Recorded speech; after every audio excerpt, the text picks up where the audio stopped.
আসসালামু আলাইকুম ভিউয়ার্স। আমরা এই যে এসেছি হেমায়তপুরে নিজের খেতে আর কি।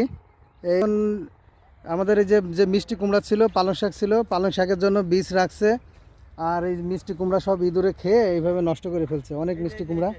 তা আমরা কিছু নিতে আসছি। আর এই যে আমাদের কী অবস্থা দেখি, মিষ্টি কুমড়া দেখি না। ওয়াও, এই যে ফারুকের এত মিষ্টি কুমড়া, এই এই অবস্থা, ইঁদুরে সব খেয়ে ফেলছে। তারপরে যতটুকু ভাই আমাদের ইমতাজ ভাই মাঝে মধ্যে একটু এইসব ক্ষেত খন্দ দেখাশোনা করে। এর মধ্যে কয়টা আছে দেখি, দেখেন। এটা এখন ঢাকায় চলে যাবে। হ্যাঁ, মাশাল্লাহ, এই যে দুইটা মিষ্টি কুমড়া। আর এইগুলো সব ইঁদুরে খেয়ে এইভাবে নষ্ট করছে। এটা আমি বাঁধছি এইভাবে নিয়ে যাওয়ার জন্য। এই যে ভিডিও পাঠা দাও।